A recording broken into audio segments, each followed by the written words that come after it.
I'm addicted to this game. Balatro is a poker roguelike that has you play the best hand possible to beat a certain score. As the game progresses, the target score gets higher, and you have to augment your deck with consumables and buffs to make your poker hands more powerful. But the premier upgrades in this game are the Jokers. There are 45 Jokers in the current demo version of the game, and each one has its own unique effect. My name is Nino, and today I'm going to be ranking each Joker in Balatro.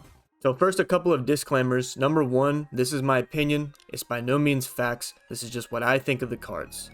Number two, I'm a pretty new player, so my opinion is one of somebody who really hasn't played the game that long. It's only been like a week or 10 days. I didn't play the demo when that came out, or excuse me, the previous demo when that was available.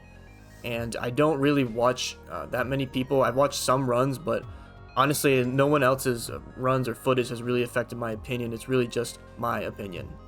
And the last disclaimer, this tier list is based off of how good I think the card is in getting you through the game and beating the game. Not necessarily how busted the card can potentially be. So for something like, let's just look at Hack for example. Before I even tier it, we'll just talk about it for a second. Hack can be crazy because you can get double twos, double glass, red seal twos, whatever, you know, and you can get a billion points with it. But in a normal playthrough, it's really not that good, especially early on if you don't have a lot of mults. You're just kind of re-triggering your twos and threes, like congrats, now you have 4 chips instead of 2, big deal. So Hack isn't going to place that high, even though it does have the potential to lead to an insane score. Now, with all that being said, let's jump into it, and we'll start off with Mr. Jimbo himself. Standard Joker card, gives you +4 mults, and that is it. And because that is it, it is going in the D tier. There aren't any bad Jokers in this game. You'd pretty much always rather have a Joker than not have a Joker. Like, if you have a free slot and you get a free Jimbo, free Joker, this card actually isn't called Jimbo, it's called Joker. But if you get a free Jimbo for $0, you're just gonna take it because there's no downside, like ever. It's free molt, but it is only 4 molt, which is not that great. Pretty much almost every other card in the game is gonna be better at getting you molt. And quickly, before we continue, I've organized the cards so all of these Jokers are pretty much for adding molt up or adding chips. These are gonna be your pretty standard, you know, get damage on the board type of cards. Then we have the more unique, more niche, abstract kind of cards. So you have like 4 fingers, superposition, all that stuff that doesn't actually affect your molt. It affects some other aspect of the game. And then we have the multipliers at the end here, the stuff that can actually multiply your molt and go crazy. So we'll start off with, these are kind of the more basic common Jokers. Jimbo goes in D tier. This is Even Steven, even though it's the same card, this tier list messed it up. And it made a copy of Jimmy over here. But Even Steven will put in C tier. And you know, we'll just throw Odd Todd in there as well. We'll just talk about both of them. They're both kind of filler cards, really. It's hard to base an entire strategy around getting all evens or all odds in pretty much every type of deck you can play. If you want to run a flush kind of deck, you have to avoid all the face cards and then all of either the evens or odds, whichever one you have. And there's just not going to be that many cards that are hitting for you. It's just kind of a nice passive bonus to have while you're building up some other type of deck. And that passive bonus a lot of the time is pretty decent. You can get, you know, +4 here, +8 here, +12 there with the evens. And then the chips are actually pretty useful early on as well. But these aren't something that I'm taking into the end game. And they're probably getting replaced once I hit 5 Jokers and then I want something better. Next up, we have Green Joker, which I'm also going to put in D tier. Green Joker, the way it works, every time you play your hand, it'll add 1 molt, and then if you discard, it'll decrease by 1 molt. This is really difficult to make work. In the beginning stages is where you're probably going to pull this, but it's just not good because, for one, in the beginning, you don't really like playing consecutive rounds. You kind of want to just burn your discards, that way you can get through each blind as quick as possible to get as much money as possible. And it's also dog shit even if you do build it up, because what, you play 12 hands consecutively, like, wow, congrats, you build up 12 molt. Dope, dude. The banana could have done that for you on the first, like, you could have just bought a banana instead and had 15 molt off rip. This is too hard to build up. Building it up is an opportunity cost where you're not getting as much money, and even in the beginning is when you're getting it, it's bad because you're only building up to what, like 4, 5, 6, 7, 8. Like you're at a low number of molt. It's not even doing that much for you. So I'm putting it in D tier. It's really bad, to be honest. And next up we have the Sinful Jokers. This is, what is this one? This is Gluttony, Lust, Greed. No, Greed. Wrath? I don't remember. Either way, these are your bread and butter cards for flushes. Basically, you can pick one if it pops up early and then try to base your whole deck around converting your one suit into, or excuse me, converting all your other suits into that main one suit that correlates to whatever Joker you have. And honestly, I'm going to put these guys all the way up in A tier. I find that flush decks are really consistently good, and it's pretty easy to just pop a Stars card or a Moon card once or twice or 3 times or 4 times, you know, the more the merrier. But even just a couple of those plus whatever Joker you have for a flush type of deck, plus a couple Jupiters, that's all you really need to just be cruising.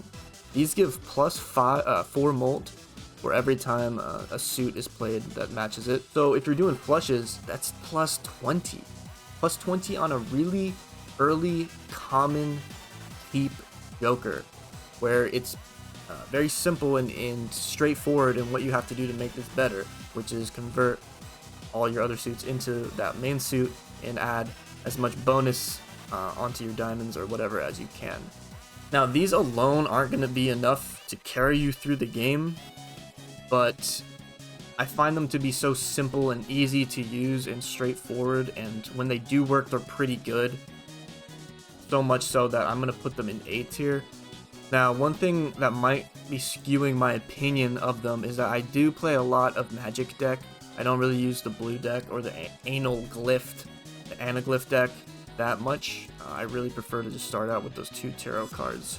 And that makes flush meta a lot better because 2 Fools plus your Moon is just converting 9 cards into the suit you need.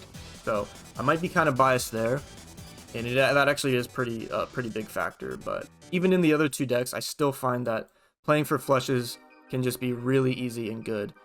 But you definitely do need a couple Jupiters in order to get some points on the board.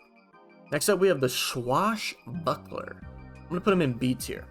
Swashbuckler adds all of the sell value of the cards to the left of it. So let's say these were our 5 Jokers. Each one of these Jokers has a sell value of 2. Swashbuckler will give you a molt of 8 because all these add up to 8. Swashbuckler will give you an 8. Now, on its own, it's really bad. It'll give you 0 molt because if you don't have anything else, it will do nothing. But just as a passive, nice damage bonus, basically, I call molt damage a lot of the time, like your score damage. But as a nice kind of damage bonus, it works really well. When you get a hologram or a holographic or a polygraph or whatever, or a negative Joker, and then you can add 6 in your hand and you just put this on the left, like this can add up to a nice little 10 piece, a little 12 piece pretty easily. And when it works well. It works pretty nicely. You get your free bonus damage. If you don't want it, if it doesn't correlate to your deck, skip it. It's just a common. It's a very cheap card. You can't really base a run around this unless you also get the gift card. That's really its only synergy. And also with negative cards as well, obviously. But I find that when this is useful, it's really good and really just easy to throw in. Next up, we have the Fortune Teller. I'm also going to put the Fortune Teller in the B tier, kind of like the Swashbuckler, actually. It's a pretty common card. When it works for your deck that you have, it works well. And in the beginning, it's kind of bad because if you haven't used that many tarot cards in the very start, it's not going to be worth it. You've only used like 2 or 3. Big deal, you're getting 2 or 3 molt. But later on, if it pops up and you've used 20 tarot cards in a run, like, yeah, that's a pretty nice pickup right there. So very similar to the Swashbuckler in that way. And then it does have its synergy with, I guess it would be Vagabond or Superposition, where if you can farm tarot cards, you can start popping them. And then by the end of your run, you can have like plus 40 or something, which is really nice. It's the same situation as Swashbuckler. When it works out, it can be really nice. And if not, just skip on it. It's a common, it's very cheap. If it doesn't end up playing into your build, you can just get rid of it. Misprint. I'm going to put Misprint in the C tier. Misprint, I actually don't know exactly how it works. It seems to be just 1 through 20, that's how much mold, or 0 through 20, that's how much mold it'll add, and it's completely random. I don't know for sure if that's true. Originally, I had misprint in B tier because I thought it to be the same as a lot of these other B tiers, which you're going to see, which are pretty decent molt adding items, chip adding items that you can just throw into really any run while you're building up something, and it's there and it's doing its job and it's good. Then I realized I don't really take misprint that much. Whenever I'm faced with should I take misprint or like any other molt adding item, I'm probably not taking misprint because it's too inconsistent. If it pulls up with that 0 on a boss blind where I need a big hand, then you just get screwed and it can go really wrong. So I'd rather not deal with that inconsistency. But I do still think it's pretty decent to just have in your beginning of your run, mid-run, because it is free molt a lot of the time. But that inconsistency is really what keeps it down in the C tier, and it's why I find myself skipping on it a lot. Next up, we have the photograph. Now, the photograph, I really don't know how it works, to be honest. I struggle to find use for it, and because I don't really know how it works, I find myself skipping it a lot. What I think it does is it basically makes the first face card of your hand a glass card, essentially, because it gives it ×2 molt. So I think this can actually be pretty decent, but a lot of the times when you're early on in your run and you find a photograph, you're not adding enough molt to then multiply for it to be worth it. You know what I mean?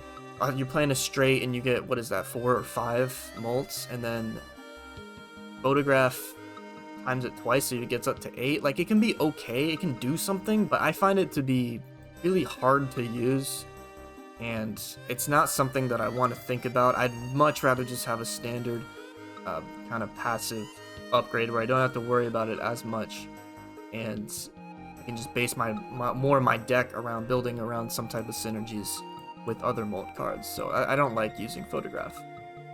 Next up is the Slide Joker, which gives you 50 chips for playing a pair that hand. Now, I think I might bump Slide Joker up to C tier. In my tier list, I have it in D. Pair sucks. You don't really want to base your run around playing pairs. In the beginning of the run, I guess getting chips is nice, but I'm really not carrying this that late into the run, especially if I start building more around flushes or straights. But if I'm playing a lot of like full houses or 3 of a kinds, this can stay around for a while. Like 50 chips ain't bad. So I think I am going to keep it in C tier, but I just don't find myself building a lot of decks around playing pairs or full houses or whatnot. Like I said, most of the time it's going to be flushes. And when you're fishing for that full house and you don't get it and you got to play a 2 pair, it's like, okay, now I got to play 2 pair. Like, 2 pair kind of sucks. And I get 50 chips, like, okay, it's like whatever. It's kind of a wash of a hand if that's what you end up getting. So I'm going to put this one in C tier. And we're also going to put the 3 of a kind one in C tier as well. This guy's name is the Wily Joker. Wily Joker going in C tier, much for the same reason. Well, first of all, 3 of a kind is just harder to get. That's why they're in the same tier, even though 3 of a kind is better. 3 of a kind gives 80 chips. But even though you get more chips and 3 of a kind is a better hand, it's also just harder to get. 3 of a kind's harder to get. And sometimes, if you're not getting the full house, 3 of a kind as a hand, like, you're not getting that much molt off of it. Like, it's not as good as a flush or a straight. So bumping your mediocre hand with 3 of a kind with this just isn't really doing that much. Unless you're playing full houses or unless you Venus'd up your 3 of a kind for it to be good. But I don't think it's terrible. Obviously, when it works, it can work well, but I just don't find myself liking to base my runs around these guys right here. Next up, we have the Devious Joker, which is the straights. And I guess I'll just talk about the flush one as well, which is the Crafty Joker. Now, flush gives 80, straight gives 120. Like I said, I find myself going for flush builds a lot more often. Straight builds can work as well too, especially if you have, 4 fingers or this guy. And 120 chips, that's a lot of chips. 80 chips, that's a sizable amount. These guys aren't giving you as many chips. Straights and flushes just have a better multiplier already, and they're not that difficult to get. And then if you Saturn or Jupiter up a couple times, it's pretty good. Flushes and straights I just find have way more stuff you can do to them and augment to make them powerful hands. And that's why they're going in the B tier. I think they're pretty good. Now, I guess I should have said this before, but I kind of don't really understand the value of chips that much. It's hard for me to mentally think about how good chips are in relation to how good Molt is. I know you want to make both of them as high as possible. And when you have one that's high and the other one that's low, it's not that good. You'd much rather have both be decently sized, because then their multiplication goes crazy, right? So I might be undervaluing a lot of these chip cards because I don't really plan my runs around chips and I don't think about them that much. And with that being said, we have the Bull, which gives you double your money's worth in chips. So it gives you plus 2 chips for each dollar that you're holding onto in that round. Now, the Bull, originally I had it in D tier, because why would you want to save up your money when you're probably going to end up spending it? Like spending your money and ripping through Arcana packs and ripping through planetary packs and buying hologram jokers and whatever negative jokers for 15. That's what you want to be doing, but you don't want to be saving your money for no reason. So originally I had it in D tier because your money's always going to be pretty low. Like even if you have $10-15, it's like an extra 20-30 chips. Like this devious guy, sly guy, whatever his name is, gives you 50 chips on a pair. Like that's so easy to get. When are you ever going to be holding on to $25 like every round? It's just not happening. So I had Bull in D tier, but then I played a couple runs where I was already on pretty good pace and I was clearing out rounds relatively easily. I think I had like Fibonacci or something. And then Bull came around. I was like, alright, let me try to make Bull work because I'm pretty much one-shotting every blind anyways. So let's just save up as much money as possible. And then eventually I got Bull up to around like 250 chips. And I realized it's actually pretty good when it starts working. So I'm going to put it in C tier because when it does work, it can just kind of guarantee your run. Like when your Molt is already good enough to be clearing out blinds really quickly, and then you get Bull and you just start stacking up chips, it's like, yeah, that's pretty good. But in a normal run, when you're early on, it's probably pretty useless because, like I said, you want to be burning through your money. You want to be building up other aspects of your deck and of your run, and holding on to that cash. You're only really holding on to cash if your build is already good enough for you to do that. So Bull can take you to that next level a little bit, but I find it to be not that good. Next up, we have the Banner, which gives you plus 40 chips for how many discards you have remaining in that round. And I'm going to put Banner in B tier. Banner early on can be good. It gives you that nice little power buff. It gives you like, what, 120, possibly 90, then 80, the 120 down to 80, down to 40. It's just extra chips that's really easy to use and pretty easy to plan around. It's pretty good early game when you don't have a lot going for you. Like this, just plus whatever multiplier that you have is enough to clear out a lot of the blinds. And then it can just stay on your deck while you're building up other stuff and you're building up other Molt cards. You have this very consistent chip card. You don't have to play around getting a straight and missing your straight, playing some dog shit hand, and then not getting your chip bonus. No, you can just play around with this. Like, okay, when I discard, I'm losing chips, and that's all you have to worry about. Really easy to use. It's pretty good. I'm going to keep it in B tier. Now we have the Banana, which is plus 15 Molts, and then 1 in 8 chance to disappear every round. Banana is a solid filler guy. It's good in the early game. It's good when you don't really have anything else that you want to do. It's common. It's cheap. It is inconsistent, just like this guy is. But Banana is just easy. It's just a free 15 Molt. Like if it disappears, who cares? If your run is hinging on Banana staying alive, then you're in a pretty bad spot. But I find this thing to stick around like a long time. 1 in 8 chance is pretty good odds for you to keep it. I find that it stays around very long. And in those couple rounds where you're utilizing it, that plus 15 Molt that you get, that might be enough strength to get you through and then start building up somewhere else. So it's good in the early game. It's good as a filler item. I like Banana a lot. Now, Fibonacci. I'm going to put Fibonacci in A tier as well. And honestly, I think Fibonacci has potential to be the best molt building item. Just straight up adding molt. Fibonacci gives +8 molts for every ace, 2, 3, 5, and 8 played in the hand. It's a lot of specific numbers, but ace, 2, 3, and 5 are pretty easy to get. If you want to play straights, ace, 2, 3, 4, 5. That's, what is that? That's 4 times 3. That's 32 molt off of this. That's kind of crazy. When you start playing flushes and you get a Fibonacci, right? Let's say you got hearts in your deck and you play, what is it, the sun to convert other cards into hearts. Instead of sunning some random cards into hearts, you instead sun your 2s and your 3s and your aces from the other suits into hearts. That way when you play your flush, it can be full of 2s and 3s and aces and 8s and whatever. And then when you get flush with all 5 of them, that's plus 40 molt, plus this, which is plus 20, plus 60 molt. That's good stuff. That's really good stuff. That's good eats. Fibonacci is really easy to play around. It's good in the early game, but like those +8, +16 rounds is going to be enough to carry you through those first blinds. And then it does have the potential to just stack up and go crazy. And then obviously Hack can synergize with it well as well. Fibonacci is just good because you can do either flushes or straights with it.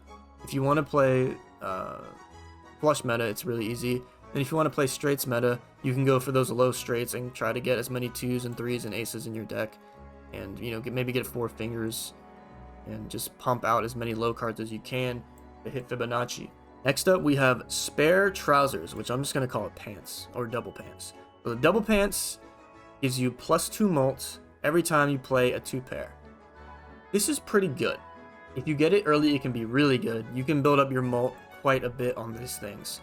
If you have a double pants and then just something else to carry you, like a banana or a banner or something, that's enough to get you through the rounds, and you could beat each blind in one hand, but instead you sit there, fish for your 2 pairs, build it up, build it up. By the time you're done with the first 2-3 bosses, you've built this guy up to at least like +20. But when you get it more in the mid to late game, it's harder to use. Because in the mid game, you already probably have a decent enough build if you're able to stall with 2 pairs and then like one shot it on the last round, right? On the blinds. And then late game, it's just kind of too late. You're not going to be able to build this up.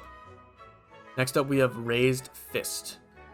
Raised Fist might be the most slept on card in the game. I swear to God, using Raised Fist can be so easy sometimes. What it does is whatever cards you didn't play in that hand, so what would still be what you're holding on to, takes the lowest value number card, or not number card, just the lowest value card, and doubles it, and that's its molt for that round.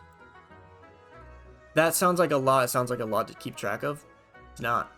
Now, when I first started playing this game, I only really used the Raised Fist as a passive, more, I don't really have to worry about this, I'm just going to take the free molt that it gives me type of item, kind of like evens and odds. But the more I used it and the more I started playing around it, I realized it's really good.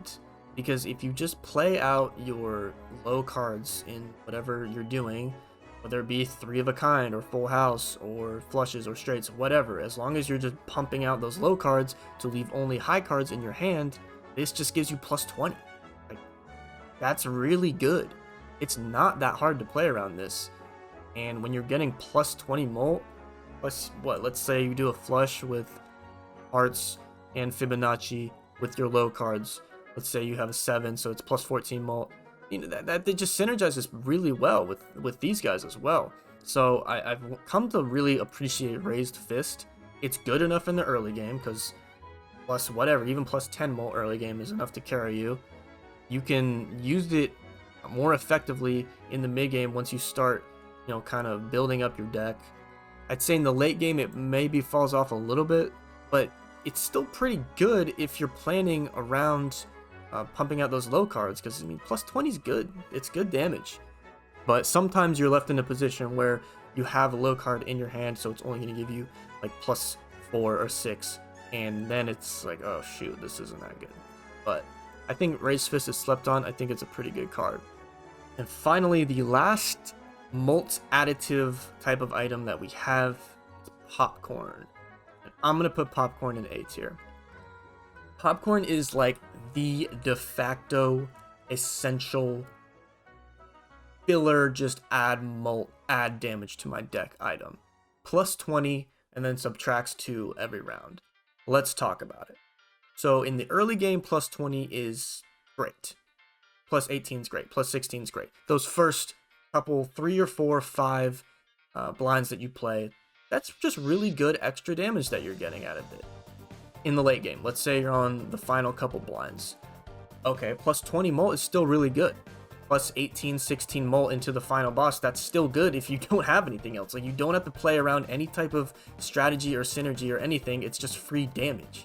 In the mid game, it's the same thing. It's just free damage. If you don't have anything else, this is just free damage. It's cheap, it's common, and then you can just sell it afterwards too when you don't want it, and you get half your money back. Like, it's kind of insane how good Popcorn is in almost every scenario.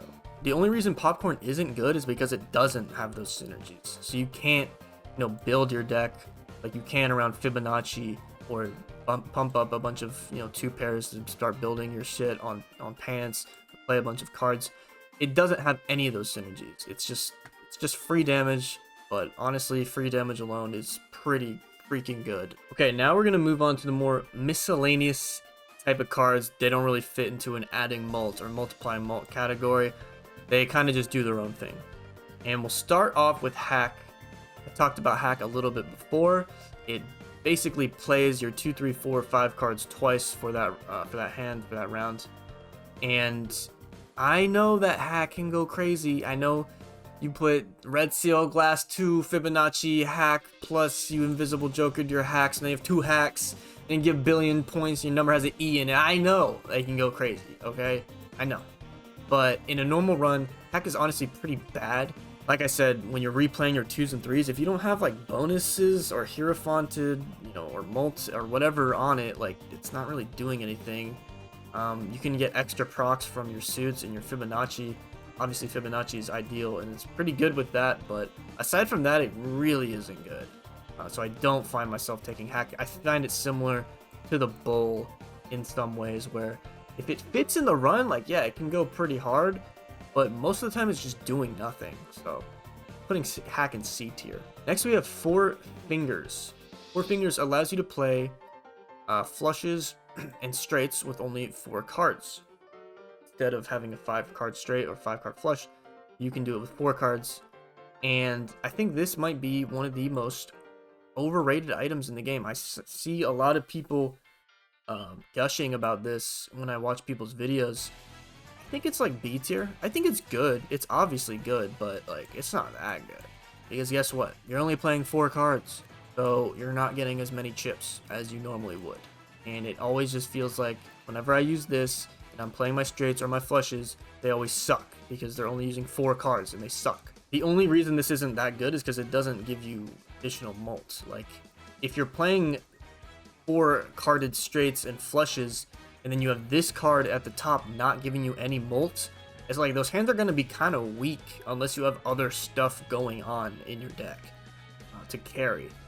So when you have that, it's like really good, and it's really useful in the mid game, early mid game, to just get out those extra hands where you might not have had that straight or flush before, and now you just have it because you have this. So I think it's pretty good, but honestly, I think it's overrated. And even in a flushy deck, you might not even really want it because you do want 5 cards, and then when you convert all your shit into your suit that you need, you're gonna have 5 cards anyway. You don't have to worry about only playing 4 and not having the suit. Probably more useful with straights, but then in straights, Shortcut is just better anyways. Shortcut allows you to create gaps between your cards and your straights. So instead of having to go 2, 3, 4, 5, 6, you can go 2, 4, 5, 7, 9. Like, it's pretty insane what you can do with Shortcut. It gives you so much leeway in building your straights. It's definitely better for a straights deck than Four Fingers, because like I said, Four Fingers only playing 4 cards, straights with Shortcut playing 5 cards. So it's just always going to be better almost all the time. The only thing I don't really like about straights builds is that it's a little bit harder to synergize. Like, unless you're getting Saturns, there's not really that much you can do because you can't play you know, you can't even get one of these guys in there. Where you're getting extra shit for throwing in a pair or 3 of a kind randomly, right? Because you can do that with flush when you convert the other suits into your hearts or your diamonds or whatever. You're getting all those other numbers that you can play in the same flush, so you can maybe get a pair or 3 of a kind. You can't do that with shortcut with straights. So it's a little bit harder to get that kind of potential bonus that you can get with, you know, with your pair. What you could get with raised fist. You know, there's just a little bit more you can do with flush, I find, than you can with straights. That's why I'm only putting these kind of straight cards in the B tier, but it's still good. And when you do get those Saturns, like, they can definitely pop off. Okay, next up we have Seance. So Seance, when you play a straight flush, will give you a spectral card. Only, yeah, I think it's like the only card in this demo that has any relevance towards spectral cards. Now, getting a straight flush is, first of all, pretty difficult. It can be a lot easier when you have 4 fingers and this guy. So, excuse me, shortcut, not this guy. Let me use its proper name. Sorry, Mr. Shortcut. Apologize for offending you. But it can be useful when you have these cards. You can maybe pump out some spectral cards. But here's the thing. Spectral cards kind of suck. Like, they're not that good. Okay, that's not true. Some of them are good. You know, you get Polychrome Joker, delete your other ones. If you have, you know, a good enough Joker to Polychrome, that's great. If you have a good enough Joker to double with the Ankh, that's great. If you have a good enough Joker type of build to throw a negative in there, that's great. Ouija's good. Convert all your stuff into the same number. I think it's Glyph, or I don't remember. What the other one that converts into a random suit, that can be good to start you off with the flush build. That can all be great. If it's not what you need, you're putting in so much extra work, and you're basically burning through an entire blind to try to make this work. And then if you get something terrible, like make one of your Jokers Polychrome, you delete all the other ones, and you can't afford to do that. It's like, what is this even doing? It's not doing anything. I'm not putting it in D tier. I'm putting it in C tier because, yeah, you might get that spectral card early that can just make your run and shape it into what it needs to be and shape it into a great run. But like a lot of the time, you're just putting in extra hands, extra rounds where that's basically you're burning money because you're playing so many rounds trying to fish for that straight flush. So I find it to be really not the best card. It's fun. Spectral cards are fun, but they're really not that good when you think about it. Next up, we have Superposition, and I'll just throw it next to Seance because they're really similar. You have to play a straight with an ace in it, which is a lot easier than playing a straight flush, but you get a tarot card, which is pretty good, but it has the same problems that Seance does. You got to put in kind of a lot of extra work to get the reward for this. And like, yeah, tarot cards, spectral cards are good, but like, it's only one, and if it's not the one you need, you're kind of just putting in work for nothing. And the other thing about this card, and even these 2 cards up here, which I briefly mentioned with 4 fingers, these cards don't give you molt. Like, these 2 are setup cards, so they actually just don't do anything for you in terms of making you more powerful in that particular blind. These 2 make your straights and the flushes a little bit easier to get, but they're not adding molt. So, like, if you're not strong enough, like, you can't even afford to bring these along with you. And even if you are strong enough to bring these along with you, sometimes you can't even get the straight with the ace or the straight flush. And then even if you do get it and you spend the entire blind going for it, and you get the wheel. You get the wheel out of it, and then you burn the wheel, and then nothing happens. Like, great, I just spent an entire blind trying to get a tarot card that did absolutely nothing. So sometimes Superposition just feels like literally the most useless card in the game. I don't really like it, but when it does work, it can just give you free tarot cards, which is great. But a lot of the times it just doesn't work, and it's not what you need. Next up, we have Vagabond, which is going to be our first S tier. Now, I just spent all that time ranking on Superposition when this gives you free tarot cards, this gives you free tarot cards. What's the difference? Well, the difference is you don't have to really work for Vagabond. And I'm just going to tell you right now, Vagabond, I think, is the best card in the game.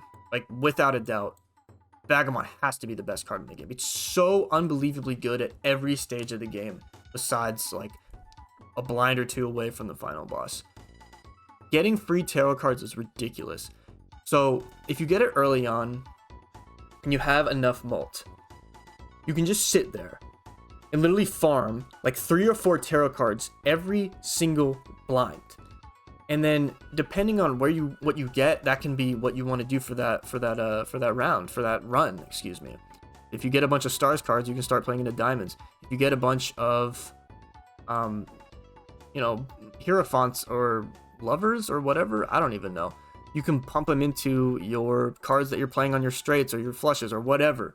The only requirement for Vagabond is that you remain at $4 or fewer. That's not hard at all, because when you're going to the shop, you're probably just going to be buying shit anyway. You're going to be buying Arcana packs for $4, $6. You're going to be dropping down to those low dollar amounts anyways. So then the next round, you have like $2 in your bank. Okay, well, great. Now I can just farm Vagabond again. And then even if having low money is a concern for you, sometimes Vagabond can just give you Temperance or what's the other one? Hermit. And then at the end of the round, you can just pop one of those while you're in the shop, and then you're back up to like a decent amount of money. The only time this is a problem with having low money is if there's like a negative Joker or a polygram Joker in the shop the next round and you can't afford it because you don't have enough money. That's literally the only downside of running Vagabond.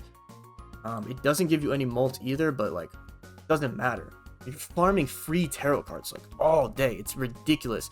In the mid game, it can take you to that next level. Like if you're already playing, your flush deck or your, let's say Fibonacci. You're playing a Fibonacci type deck.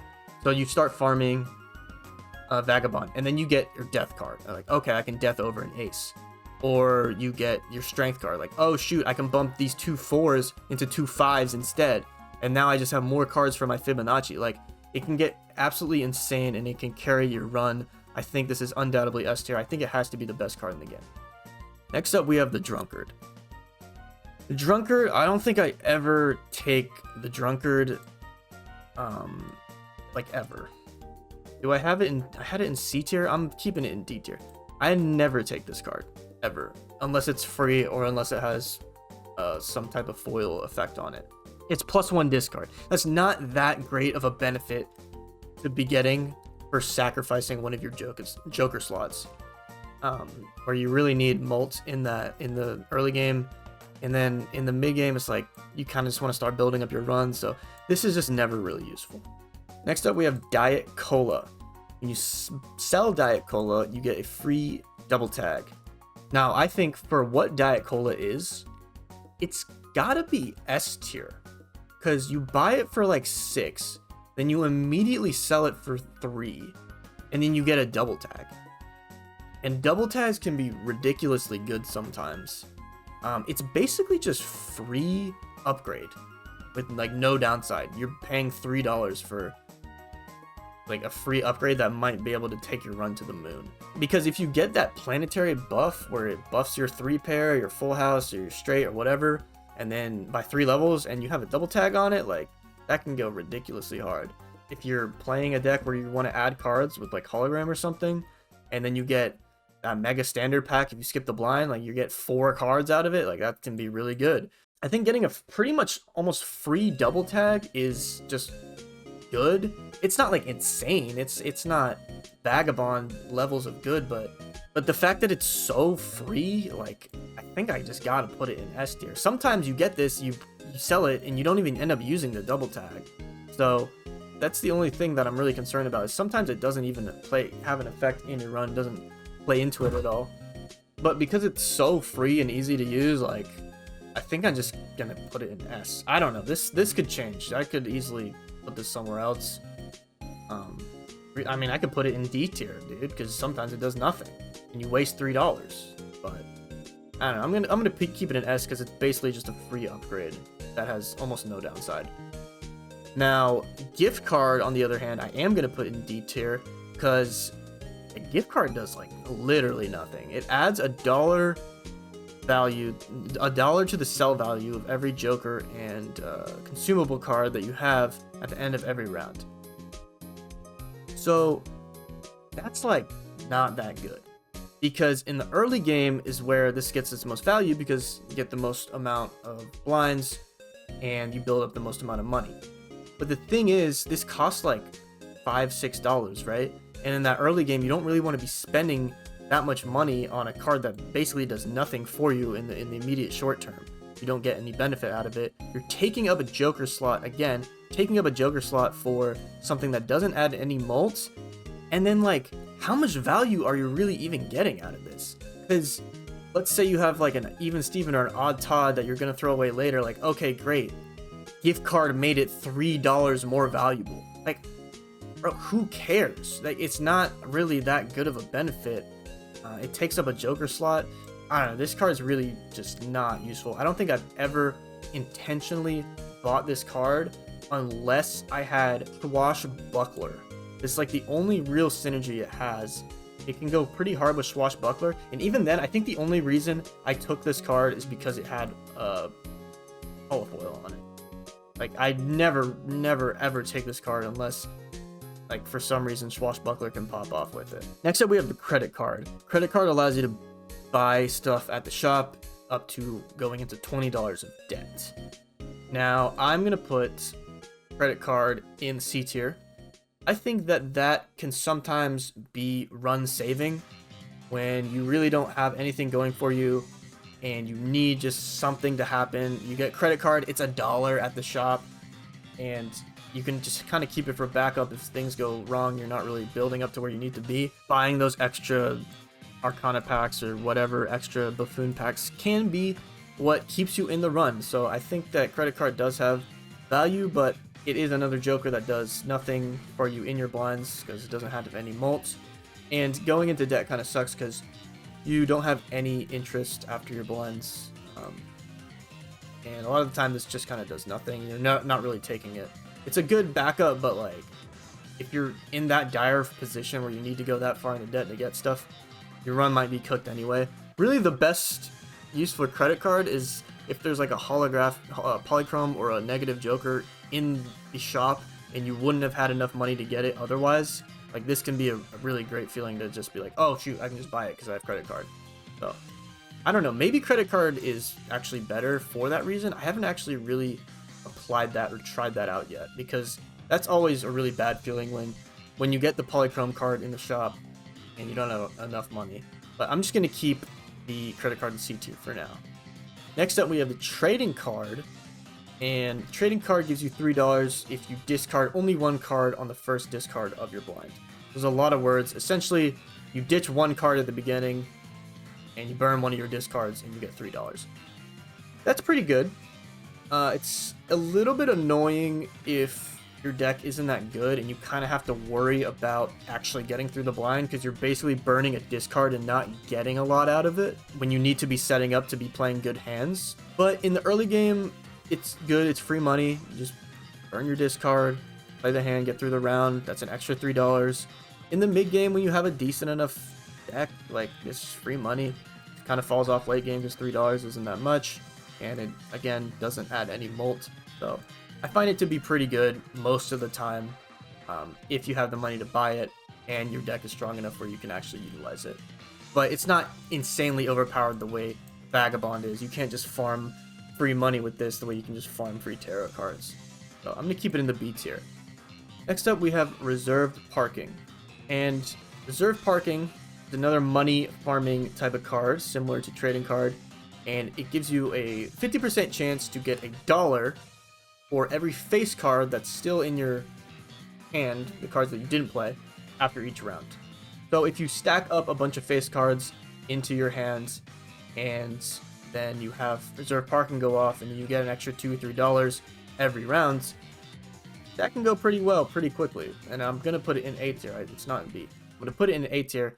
This is pretty easy to make work, and the upside of it is a lot more than trading card. Like, you can potentially be getting like $4 or $5, $6 per blind if you're farming this correctly.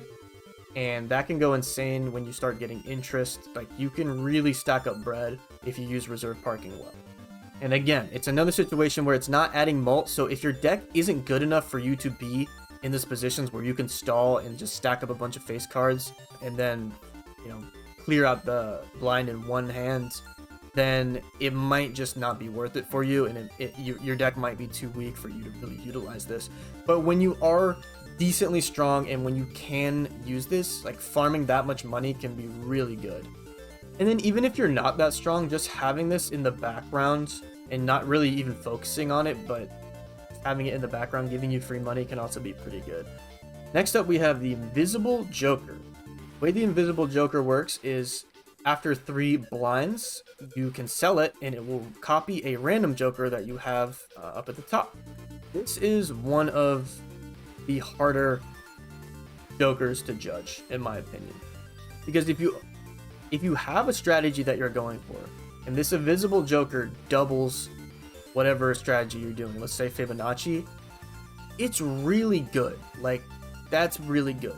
Invisible Joker in your pants, instead of getting, +2 molt every round, or every 2 pair, you can get +4, and then you can stack that up, all the way to the 30s, and just get it like that. That's +60 molt. Like, that's really good when you get this to actually double one of your synergy cards. The only problem is that it's random, and then sometimes when you don't want to risk it, you'll sell your other cards, pop this to guarantee copy your Fibonacci or something, and then, like, it's good, but then you just lost all your other cards, so you're kind of in a shit spot. I'm gonna put it in S tier because I do find that doubling whatever strat you're going for really, really nice, and it also copies any effects on the card. So if it's negative or polychrome or holographic, like, that can go crazy, and that's when it can be actually worth to sell down all your other shit. Just make sure that you're copying that negative Joker or whatever, and just kind of carry your run with whatever you got. I don't know, this could change, but it's also just like a free card because it is expensive. I think it's like $9 or $10, but then when you sell it back, you get $5. And then if Invisible Joker copies the wrong card and you don't really want to use that, you can just sell that too. So you get a bunch of money back anyways. And for that reason, I'm going to put it in S because it's not that much cost once you sell back all your other stuff, and then it also just has the potential to go crazy. Putting the, what is this called? Brainstorm. Putting Brainstorm in S as well, much for a similar reason. If you can copy whatever strat you're going for, like Fibonacci, or you just copy your most powerful molt card, you copy your popcorn, it can just be really good. And the other thing about this is it's so versatile. So let's say you have a trading card and this, and then like 2 damage cards and a molt card at the end. First of all, you can put this guy on your left corner, burn a discard, get 3 from him, get 3 from him, then move like whatever Fibonacci or something to the left corner, play your aces or whatever, and then you get +8 from him, and then +8 from him. Like, you get a lot of value out of this card, and it's really versatile, and it can be really good. So now we have our multipliers, and these are where your decks go crazy and where all your damage really comes from, especially in the late game. You're gonna need one of these most likely if your molt isn't that great to take it to that next level. So first of all, we have Throwback. Throwback gives you an extra 0.25 added to its multiplier every time that you skipped a blind in that run. I'm going to put Throwback in B tier. Throwback is good when it works. When you can skip your blinds and you get good stuff out of your blinds, and then you get good mults off of Throwback, like, it's solid. It's pretty good. The only problem is with skipping blinds is sometimes the blind skip, like, tag that you get is just not worth it. Like, I don't really give a shit about re-rolling the shop for $0. Like, I need to do something with my deck that's going to benefit it. Instead, I'm skipping a blind for no reason other than to get 0.25 to my Throwback. And sometimes that's not enough to get you through that next blind. If you get this early and you plan your run around skipping blinds, but then the blind skips aren't really good, then it just kind of falls off and trails behind. Like, you might skip 1 or 2 blinds. Like, yeah, that's a pretty good multiplier, but if you don't have the molt adding items or molt adding Jokers in your deck to even make that worth it, then you're just gonna lose. So the inconsistencies with blind skips is really what keeps it down here. The only good thing about it is that sometimes if you've already skipped like 1 or 2 blinds in that run, this will show up and then it's like, oh shit, this is a free multiplier. And then like, oh shit, I can just skip 1 or 2 more blinds and now I have a great multiplier at the end of my jokers. And it can just be free damage basically. I'm gonna put it in B tier. I find the tags and the blind skips to be way too inconsistent. And I find that a lot of the time when I get this early, it's not doing enough for me. And then if I'm skipping blinds, I'm not building enough in my deck and then I just lose. So I'm gonna keep it in B tier. Next up, we have Ramen. Ramen goes in S tier. Ramen. Ramen's so good. Ramen's so good. Ramen's so good. Ramen is great. It gives you ×2 mults, and you lose 0.01 for every card that you discard. This is pretty much great at every stage of the game, aside from like the very beginning. At the very beginning, you need to be adding mults instead of really worrying about multiplying it. And this isn't actually even going to do anything for you if you don't have one of these other cards adding the mults to your hands. So it's not really worth it then. But in the mid game, once you do have a decent amount going for you, this will just take it to the next level. And then in the late game, especially in the late game, if you get a ramen in one of the last couple shops and you have like a decent enough build, but you're kind of just squeaking by, you have a good consistent run, but your hands really aren't that big, ramen can just save you the whole run because you're just going to be doing that much more damage with it. I find ramen to just be that extra oomph that a lot of my decks end up needing, kind of like popcorn in a way. And it's pretty much good like at any stage of the game, like I said, except for the very beginning. And it really does have the potential to just save your run by giving you so much more damage. So I'm putting ramen in S tier. Next up, we have the flower pot. Flower pot is a fun item. It really is. I think the flower pot dex is one of the most fun decks to play in the game.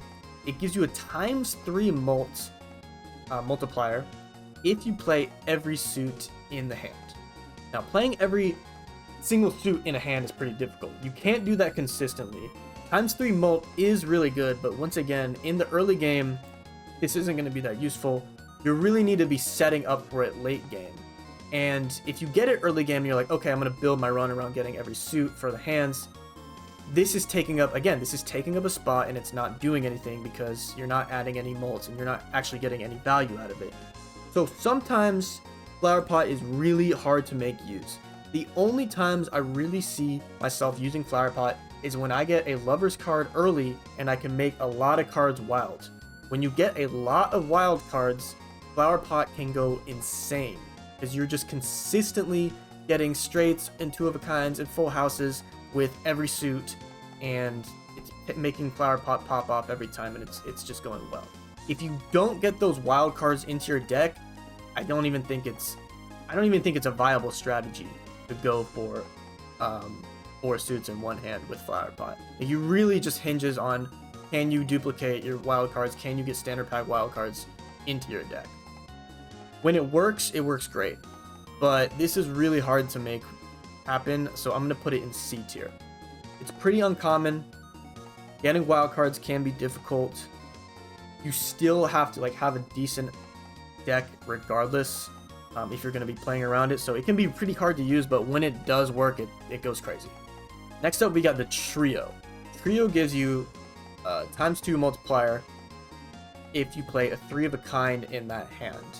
I think the trio is kind of bad. Like I said before with these guys, I don't really like basing my strategy around pulling 3-of-a-kinds or full houses or 4-of-a-kinds, unless of course you get Ouija as a spectral card. Then it's like, okay, we're definitely going in on the strategy where, let's say I Ouija and I get a bunch of 10s. Now it's like, okay, I'm just gonna spam as many 10s in my deck as I can, and then I'm gonna get my 4-of-a-kinds, 5-of-a-kinds, full houses, and that's where the trio can be really good. But that doesn't happen very often, and if that doesn't happen, I'm really like never taking this. And even when that does happen, if you play like a 3-of-a-kind, you're not really getting that much.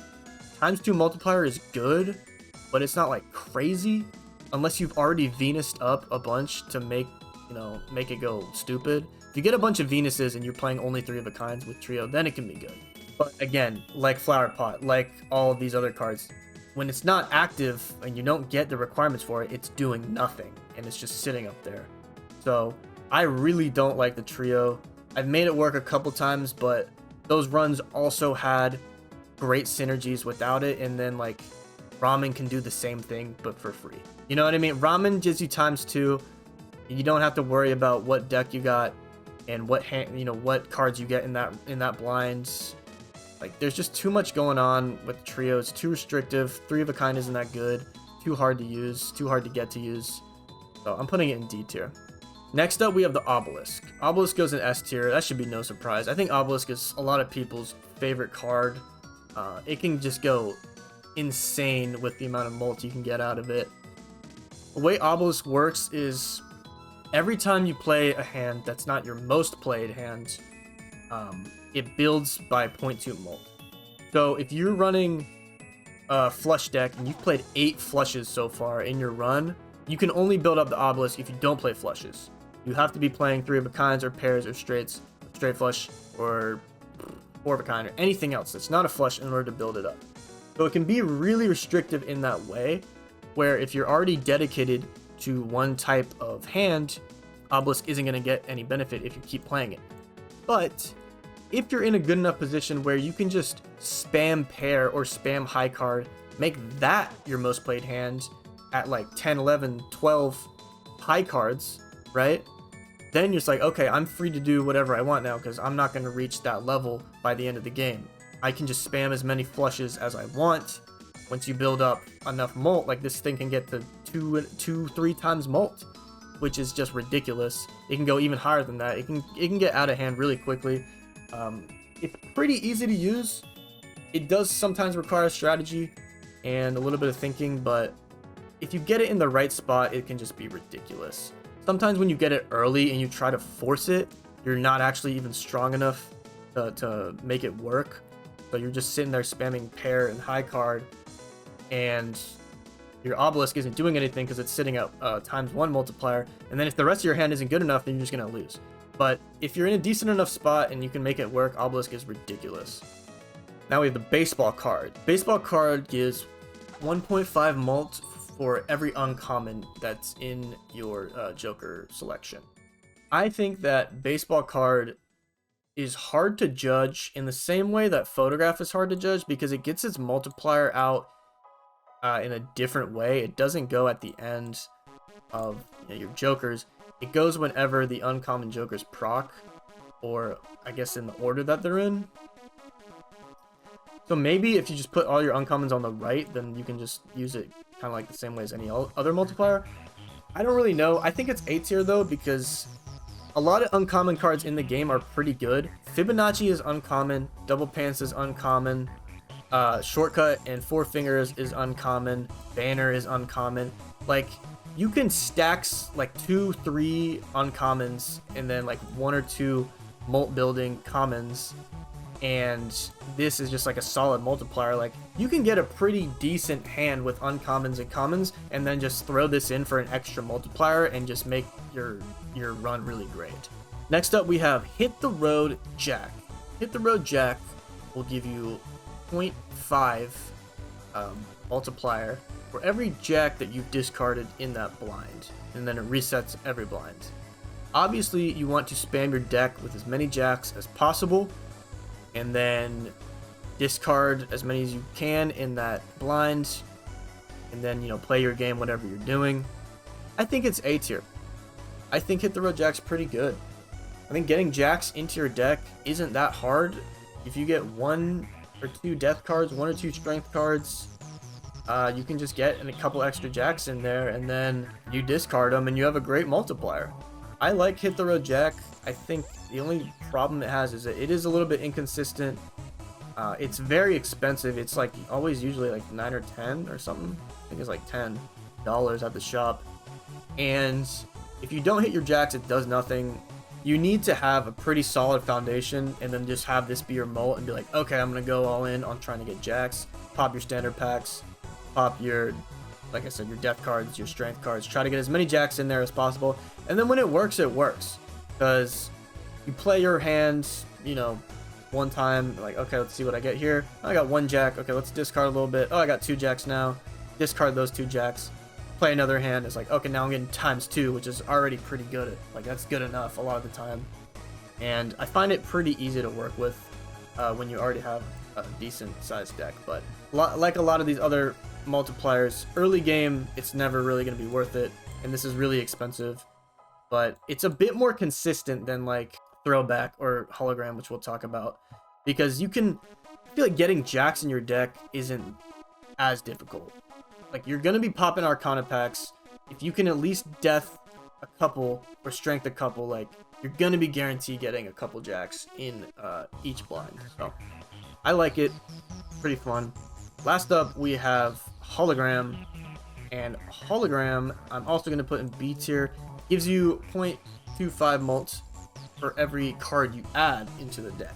Now, it's pretty good, but it has kind of the same problem as Throwback, where if you get it, you're like, okay, nice, I can start adding cards to my deck and get a multiplier. That's great if it works, but if you don't get any standard packs that show up, you can't add any cards to your deck.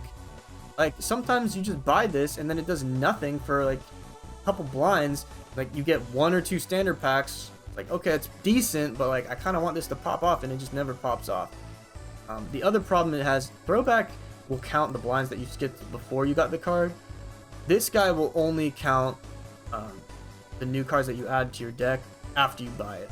So if you've already added like 2 or 3 cards and then you buy this, you don't get any extra benefit. It's not going to go back and count those. So getting it late game is kind of hard to use because you don't have that many blinds left. You don't have that many opportunities to add cards. And then getting it early game is also kind of hard to use because buying standard packs really isn't that great. Like, you get an extra card and hopefully it helps with whatever other strategy you're using. But if it doesn't, you're just kind of adding a card, it does nothing. And then if you don't have enough mults otherwise, then this 0.25 that you're getting isn't really going to be that useful. And that is everything. That is the tier list. In S tier, we have Vagabond, Diet Soda, Visible Joker, Obelisk. It's called Brainstorm, Ramen. We got a lot of multipliers. We got some copycats, and then the Soda, which is just a weird one. And then Vagabond, which I think undisputably has to be the best card in the game. A tier, Fibonacci, Popcorn, the Suits, Reserve Parking, Baseball Card, Hit the Road. B tier, we got Double Pants, Raised Fist, Banana, Fortune Teller, Swashbuckler, Banner, Jokers, Greats, Four Finger, Trading Card, Hologram, Throwback. C tier, we got Flower Pot, Seance, Super, Misprint, Joker, Joker, Joker, Joker, Bull, Hack, Credit Card. And D tier, Gift Card, Trio, Trunk, Photo, Green, Gem. And that is the tier list. Please give me your thoughts. What do you think is super underrated? Is the Trio actually the GOAT? Is Drunkard actually useful? Is Photograph actually good? Because, like I said, I don't really know how to use it. What cards do you think am I overrating? Am I overrating the Flush Suits? This is what I'm really curious about. What do other people think about these couple cards right here? Because I really like using them. I think they're pretty good, but they're not like that good. So I want to see what other people have to say about that. I want to see what other people have to say about Vagabond. Do they also think it's the most busted card in the game? Let me know.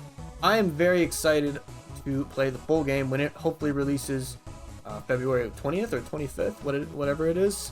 I will most likely be uploading some videos of me playing it on this channel. This is a new channel. I have other YouTube channels that I do, but I'm just making this one for Balatro, and I hope that you enjoyed my tier list. Again, let me know what you think. I will see you later. Goodbye.